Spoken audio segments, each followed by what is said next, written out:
Good morning and welcome to GLI's COVID-19 Help Resource. Today's discussion highlights the Small Business COVID-19 Relief Grants. My name is Sarah DeVasher Wisdom and I'm President and CEO of GLI. We're very fortunate today to have Christy Jarboe, a valued partner from Louisville Forward, with us this morning. This new grant program for Louisville small businesses impacted by COVID-19 recently became available for eligible businesses to apply for grants up to $50,000. This program includes $21 million in federal CARES Act funds and is strongly advocated by GLI as part of the city's operating budget.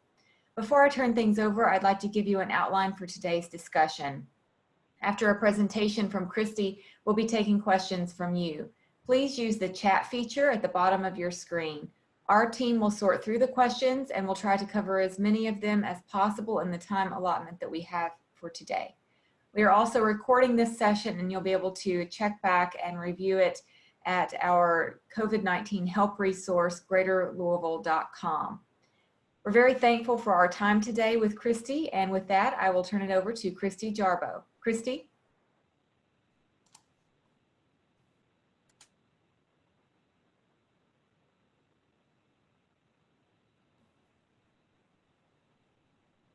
Christy, now we're having trouble hearing you.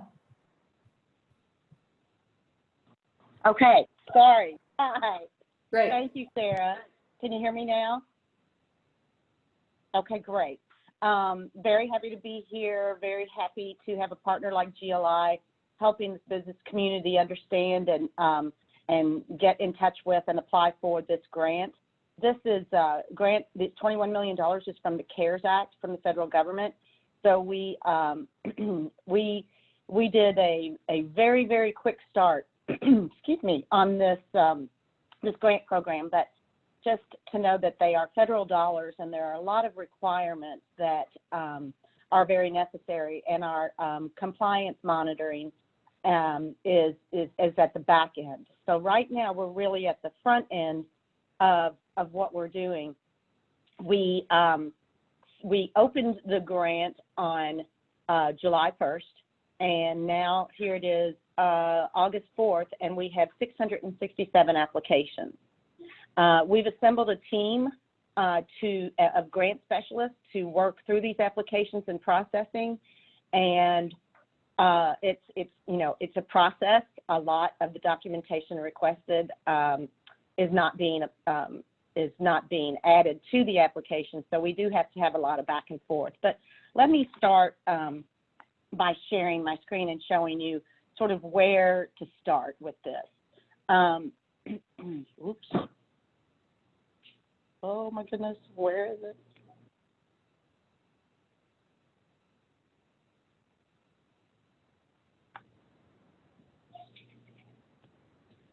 Oh, for heaven's sake.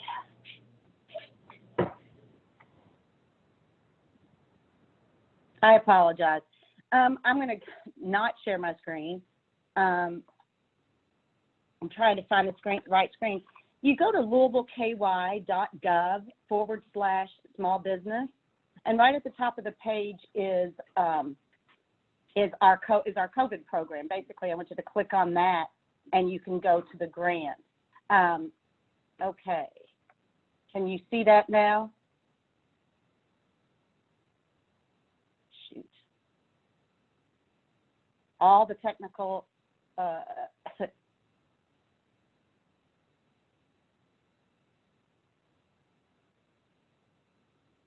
here we are.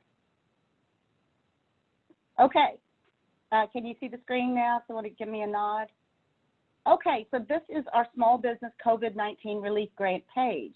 On this page, you will read everything about the grant, from what its purpose is, and that is to serve the small businesses, lots of really micro businesses that were practically devastated by the COVID crisis. This includes restaurants and bars, retailers, and non-retail businesses that are directly connected to being close to customers. So that's what we look at first. Of course, the program funding is from the CARES Act, $21 million. And as Sarah said, the grants are up to $50,000. Now, we have a list of the eligible business criteria, and you see here it is businesses with 20 employees or fewer as of March 16th. So that's the date when the governor started closing down certain businesses. Also, non-retail business with 50 employees or fewer that have remained closed or whose business activities have been restricted pretty significantly under the governor's order. We need to show negative impact that is directly related to COVID-19. That is restaurants that had to close, now operating at 25, then 30 now, I believe back to 30%. Of course, you must be in Louisville and Jefferson County because a portion of these tax dollars are our own tax dollars, so we like to keep it here in Louisville, Jefferson County. You also must be in good standing with the Louisville Revenue Commission. Now, those are the local taxes a business pays. And the Louisville Revenue Commission, we just check with, that's one of the numbers that you must provide in your application, so we check that. And you also must have active status with the Kentucky Secretary of State.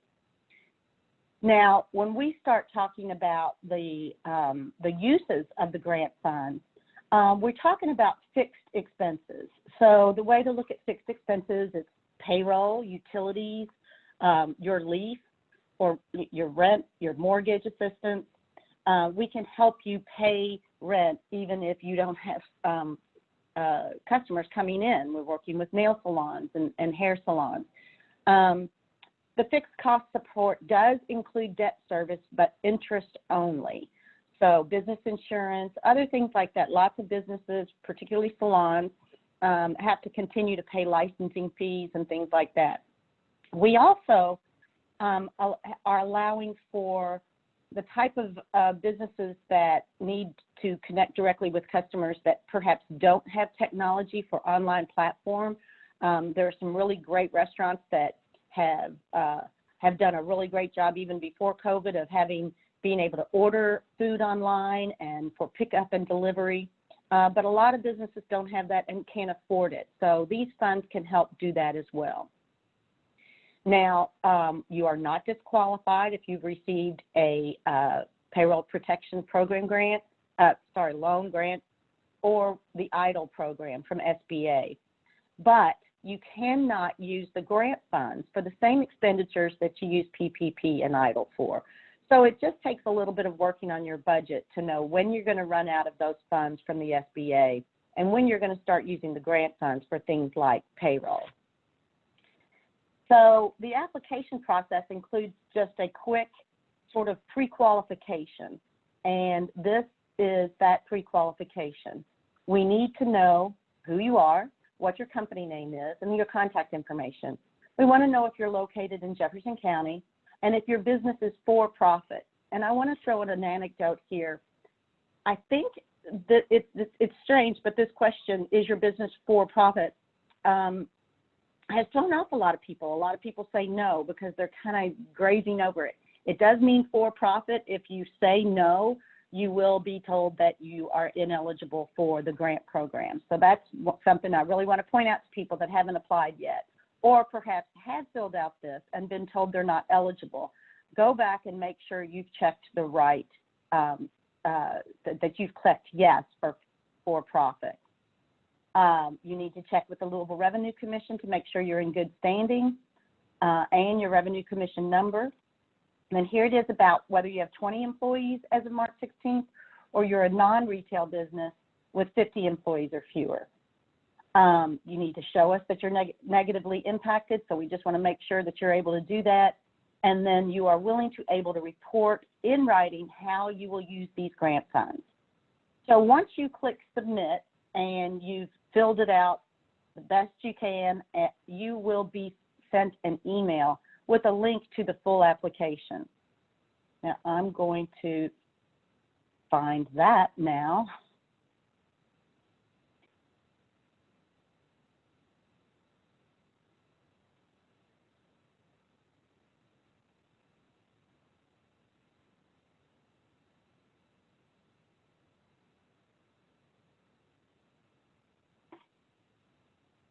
I apologize.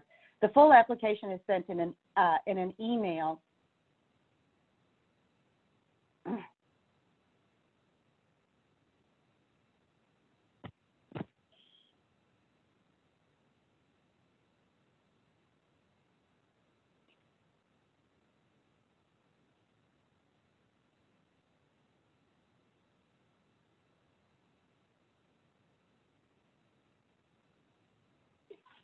I apologize for the delay. Here's I'm opening up.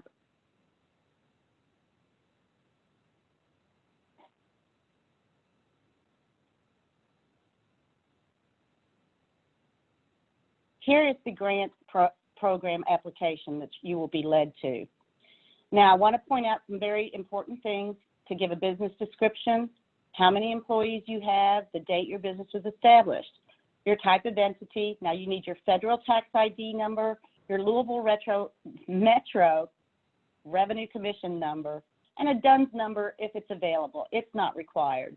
Also not required is if you want to identify yourself as a woman-owned, minority-owned, disabled person, LGBTQ, or veteran-owned business. Again, not required, but we would like to know if we're serving that community, those communities.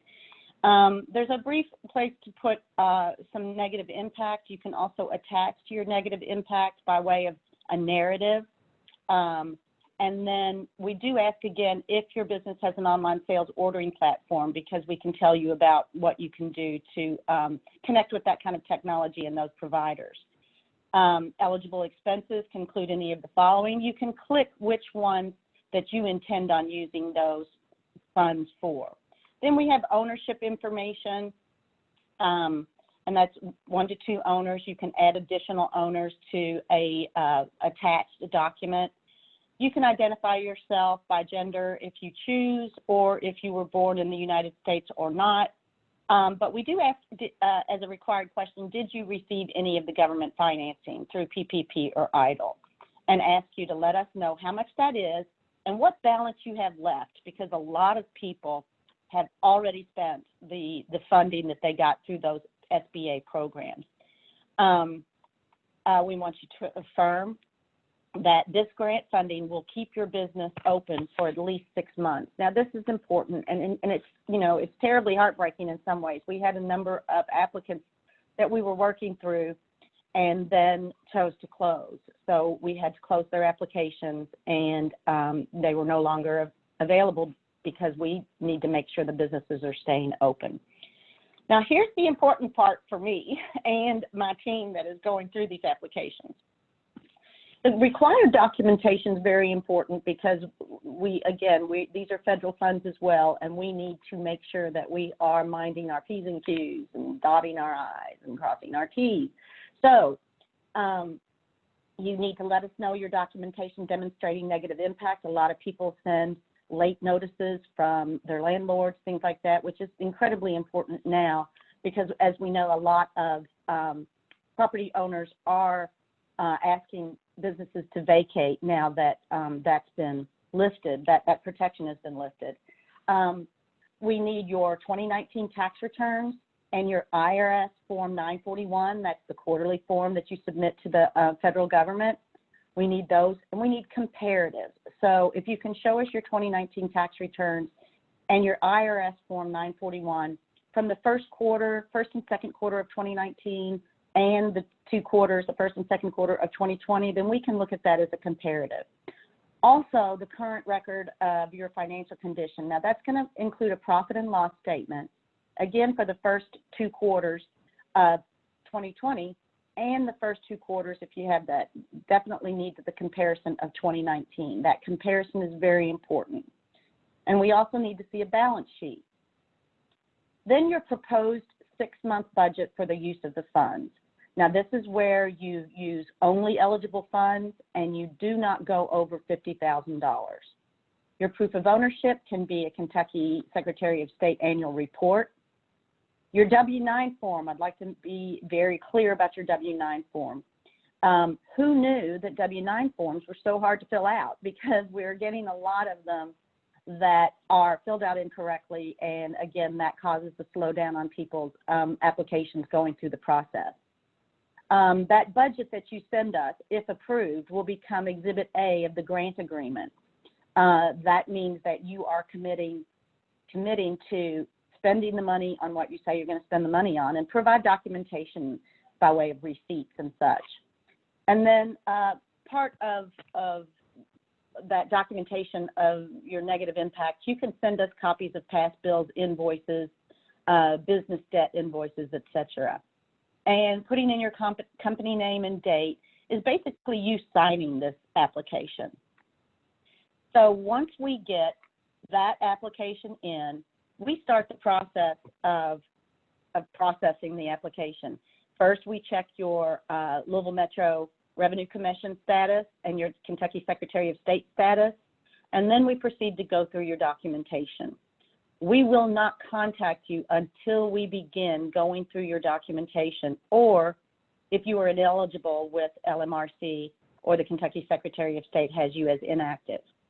That is the only time we will contact you to work with you on resolving whatever issues we have, whether they are about your compliance or active status or the documents that were not included. We have, as I said, we have 667 applications. Right now, 547 have been opened and are being looked at. And I think I might have a number for you on how much money. Nope, I tried to get the money. The review committee meets every Thursday. And so far we've granted, I believe, a little close to $1 million. We have $21 million to get through.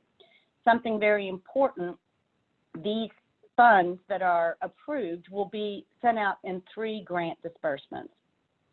After we process the application, it usually takes about 2 weeks to get the first check. We need the grantees to send us documentation of how they spent that money. The second check or disbursement will come on September 1st, and the third on November 1st. All of this money needs to be spent before December 30th or sent back. So that's incredibly important. It takes a lot of organization.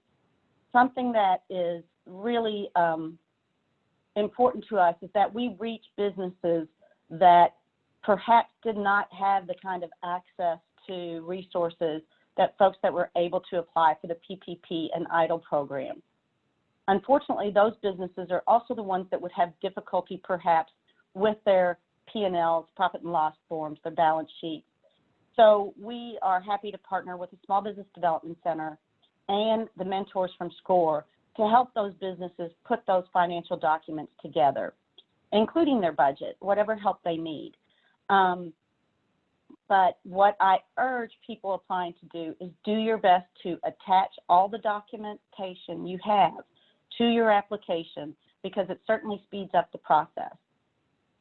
I should also say that we do have a goal of providing grant funds to businesses in low to moderate income areas. That's a substantially large part of Louisville Metro, but we are reaching out to those businesses. We have connected with all our partners from the SBDC to Navigate Enterprise, SCORE, our LEAP Louisville folks. Everyone is trying to get the word out to as many people as we can to apply for this grant. Of course, not every grant is granted at $50,000. Some people are applying for $8,000 or $12,000. So don't be discouraged that because we have 667 applications, that there's no way you're going to get any of that funding, because some people are ineligible and others do not ask for the entire amount. So that's it in a nutshell. If I can, again, continue to urge people to really pay attention to the both the pre-application questions and the documents required for the application. They are listed on the website before you fill out your pre-application. So hopefully that'll help. Thank you, Christy. I haven't seen any questions come through the chat yet, but we did receive a couple in advance, and you have addressed many of those. Just to also kind of ask a couple of the others that have come through in advance. You talked about how some people have been under the impression that they couldn't apply for this if they got the PPP dollars. And we received a question about that last week. So I just want to kind of ask you to re-emphasize that point so that everyone on the call is aware that you can apply for this. You just have to be very careful in the budgeting, I believe is what you said. Do you want to just kind of highlight that point again? Sure. I'll give you an example of an industry and that I think is an industry that's on a lot of people's mind. is restaurants, for instance. A lot of restaurants did receive PPP and EIDL, but who knew that those funds weren't going to take care of these businesses until everything became normal. So many of those businesses have run through those funds and have no more. So we just want to know that you received them, that you used them. If you have a substantial amount left in your budget for PPP or EIDL, then yeah, that's going to affect your application. But we want to know where you stand with those funding dollars. A lot of other people, particularly the smaller businesses, received the continuity loan from L Home. We want to know if you received that as well. It helps us to understand where you are in a financial position, but we really go by your profit and loss statement and your budget and your narrative on how you were negatively impacted. Again, the review committee makes all of those decisions based on your application, how you fill it out, your financial standing, that sort of thing.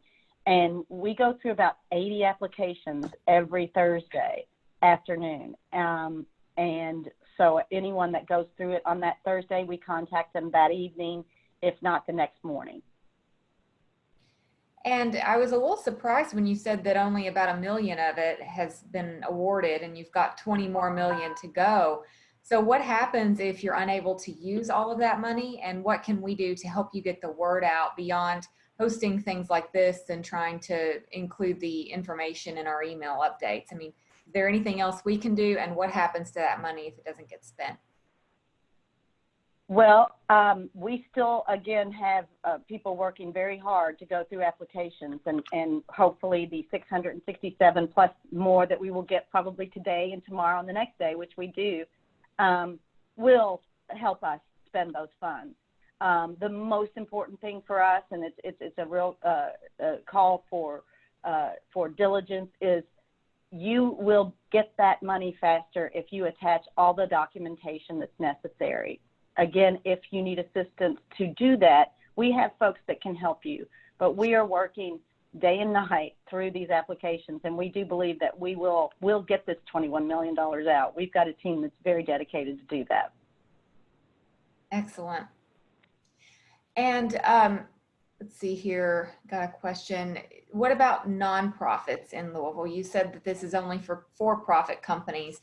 Is the stipulation on that because of the CARES regulations, or is that a Louisville Metro imposed restriction that we're only doing this for for-profit companies and not nonprofits? That's the U.S. CARES dollars. They are specifically for small businesses that you know, keep people working. Of course, nonprofits do as well, but this is really to save the businesses that people have spent their lives building. I think, again, as an economic development manager, I'm not as familiar with nonprofit businesses, but there are other options for them to raise money and raise funds. A lot of folks, nonprofit, are doing some really great things with online fundraising through Zoom, through these virtual meetings. So I urge anyone in the nonprofit business to talk to some of the folks that they work with that are event planners that help them with their nonprofit, their fundraising events, to work with those event planners on virtual events. Excellent. And, you know, we got a call last week from someone who was concerned about all of the personal tax information that had to be submitted. Is that information in one's application viewable by the public? Can you speak to the privacy component of this? Absolutely. We are, for good or bad, we are the government, and we have amazing firewalls that protect the information that is sent to us. The system that we use is the Citrix system, where it's all encrypted. So when the income taxes are sent, they go into our firewall. Even the review committee does not see the taxes. Only our grant specialists review the taxes to, again, confirm that this was a thriving working hard business before the COVID crisis. So those are all very protected. And again, even the review committee does not see the tax documentations. A lot of folks are sending us their own encrypted files. Some accountants are sending them with password protection. They call us, they let us know what the password is, and we can access them that way. So we want everybody to feel comfortable about the documentation that they're sending in. But I am very confident of the firewalls and our cybersecurity team here at Louisville Metro Government. Understand. And we have had a question also about negative impact from COVID and how Louisville Forward determines that criteria. Can you elaborate on that a little bit and how you determine whether an impact to a business is due to COVID or whether it's due to something else? Well, there are certain market-driven forces that can affect, along with COVID. The spirit of the grant is to reach those that did not have great access to other financial programs. So that tends to be retail, independent retailers, restaurants, barber shops and salons, daycare centers, which are critical to keep open. And we're so pleased that we've provided grants to daycare centers to be able to continue to take kids in a very safe way. And their expenses are much higher with the way that they have to do business now. Same with salons and barbershops and nail salons. While these aren't the, great big businesses, they are our community serving businesses. So we really are concentrating a lot on those types of businesses, though we have been educated very much on what other kinds of businesses are deeply affected by COVID. And we process those applications just the same, and the review committee reviews them under their spotlight. And I guess there's like a scoring rubric of some kind where you can make sure that everything is the way it's supposed to be. Is that true? Yeah. Yes, that's true. That's true. Yeah. And of course, they're keeping in mind that while it sounds like a lot of money and the first few weeks moved slowly because we're getting our legs underneath us for this program, they know that this money is very, very critical, and it must go to the businesses that, number one, need it the most, and number two, that it will help them stay open through the end of the year. Absolutely. What businesses are you seeing apply most often? Who is really going after this money? You mentioned restaurants. Yeah, lots of restaurants. Not as many retailers as we'd like. We have there's some. Luckily, we have some downtown retailers and West Louisville retailers that are applying. We've got retailers from all over the place: Hurstbourne Parkway, Shelbyville Road. So we'd love for more daycare centers to apply. We'd really like for the businesses that, have been sort of on the fringes, Southwest Louisville, South Louisville, West Louisville, to apply. And that's why we have, our partners on standby to help them with their paperwork. We have seen some businesses that just incredibly, that I didn't even know were out there, businesses that work in the horse racing industry that are dependent on the track being open and those kind of races going on. We've got a lot of event planners. I mean, if you can think about the devastation that our wonderful event planners have had to go through with so many things canceled, and that being, just Derby and other event times just not happening. But they've also been so resourceful, as I mentioned, with the event planners that are creating these online platforms for fundraisers and other events. The St. Matthews Chamber of Commerce had a virtual street festival, and it was really something to see. I think that it's fascinating how people are responding to try to really get to their customers and their constituents with the tools that they're building. And you mentioned also, the low to moderate income businesses. Do you have a sense for how many of the awards have been to those businesses? How impactful has this money been in those areas? Well, we're pretty happy about the fact that we are hovering around 37 to 40% with businesses in LMI. Oh, good. That's great to hear. Just yeah, and this is helping us get more of that word out as well.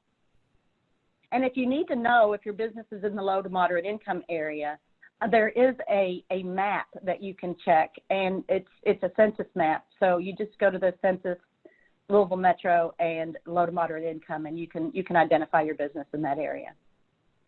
Good point. Thank you for that resource. Just a reminder that you can submit questions in the chat. Another question here about what other pain points are you hearing? So you're talking to many businesses and they've all had impacts from COVID. What are you hearing beyond the financial pain points? Oh gosh, Sarah, it's the uncertainty. I mean, the one thing, I've been in small business for most of my career, and I always said the only thing certain about small business and entrepreneurship is uncertainty. But the uncertainty of the times that we're living in right now is it's really tough on people. And we have a staff of 5 people working one-on-one with these applicants, and the stories that we hear of devastation, of not knowing what's going to happen next, and then there's a real joyful moment when we do tell them that they've gotten that grant of $50,000, and we hear laughter, we hear tears, and we just feel like that we're really making an impact with this. And that's really important when what our goal, the small business team's goal, is to work with those small businesses and see that we can give them hope in such an uncertain time. Absolutely. What is the average timeline from submission to the time the grant is awarded? I have not, I started looking at numbers last night, and it's pretty staggering how many that we're working with that go through.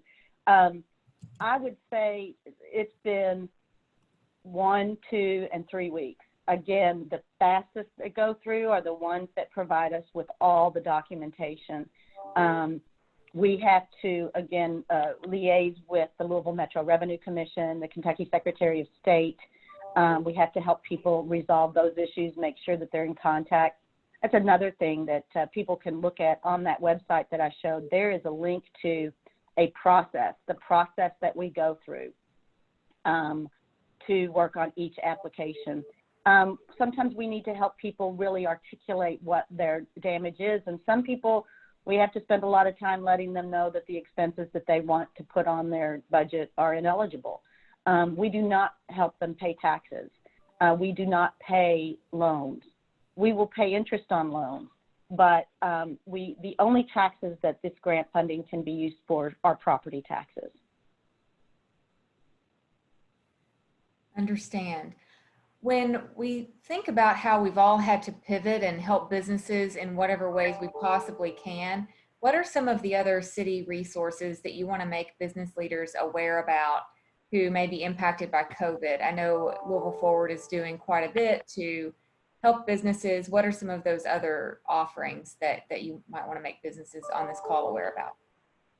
Well, I'll tell you, it's still business as usual at Louisville Forward. We still, our cluster strategy team that works by industry is still working with people that are still talking about moving to Louisville, and there are folks that are developing new buildings and planning what kind of tenants that they're going to have. We have people wanting to open small businesses. That's one of the things that we just get really a charge out of, that we've got people reaching out to open new businesses. So all of our partners, and we work with a great deal, from the Kentucky Procurement Technical Assistance Program, that's Kentucky PTAC, to the SBDC, the SBA, everyone's still working pretty much full time as supporters of the small business community and people who aspire to be business owners.